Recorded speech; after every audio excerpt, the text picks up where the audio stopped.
Èwo ni Tinubu tún wí yìí o? Aṣíwájú Bọ́lá Ahmed Tinubu báwọn oníròyìn sọ̀rọ̀ lẹ́yìn tó lọ ṣàbẹ̀wò sí gómìnà Babájídé Sanwó-Olú lẹ́kọ̀ọ́. Ohun tó sì sọ ni pé àwọn tí wọ́n ṣèwọ́de ní tóògèètì Lẹ́kí lẹ́jọ́ láti jẹ́. Ìtumọ̀ èyí ni pé ọlọ́pàá gbọ́dọ̀ mú wọn kí wọ́n sì káwọ́ pọ́n ìròjọ́ níwájú àwọn adájọ́. Tinubu láwọn kan ló kó wọn débẹ̀, àwọn kan ló sì ń fún wọn jíjẹ mímu níbẹ̀. Ó yẹ kí wọ́n wádìí gbogbo wọn, bó bá sì ṣeé ṣe kọ́wọ́ ìjọba tẹ̀ wọ́n. Irú ọ̀rọ̀ wo ló ń tẹnu ọkùnrin olóṣèlú jáde báyìí? Àwọn wo gan-an sì ní Tinubu nítorí ẹ̀ ṣe gbogbo ohun tó ń ṣe? Tàbí báwo lèèyàn ó kúkú ṣe ya láìláàánú àtọ̀dájú báyìí? Ṣé bí Tinubu ṣe rí nìyí? Àbóṣèlú tó ń ṣe yìí náà ló kúkú sọ ọ́ dà báyìí? Ìyẹn ni pé ohun táwọn tí wọ́n yìnbọn pa àwọn ọmọ ọlọ́mọ yìí ṣe dà. Ìyẹn ni pé inú Tinubu dùn sóhun tí Buhari ń ṣe fún wa nílẹ̀ Yorùbá.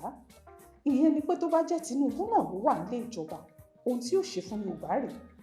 Dájúdájú pẹ̀lú orúkọ tí Tinubu ní, kò ṣe dandan mọ́ láti máa wádìí àwọn tí wọ́n lọ yìnbọn pa àwọn ọmọ ọlọ́mọ yìí kiri mọ́.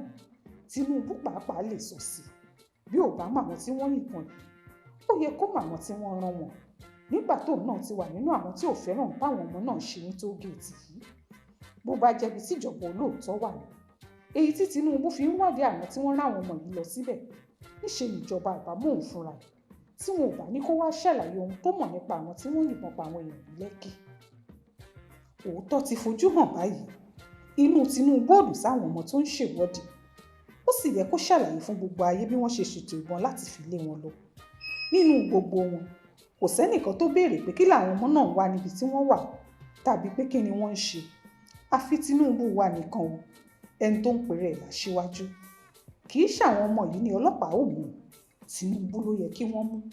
Tinubu gan-an ló yẹ kó rojọ́ ń kóòtù àgbáyé, nítorí òun lẹni àkọ́kọ́ tí ó fi hàn pé inú òun ò dùn sóhun táwọn ọmọ náà ń ṣe. Ẹ mú Tinubu yìí o, kó wá ṣàlàyé ohun tó mọ̀ nípa àwọn ọmọ tí wọ́n yìnbọn lù ní Lẹ́kì. Bí bẹ́ẹ̀ kọ́, ìpadàbọ̀ ọ̀rọ̀ náà lè jù báyìí lọ.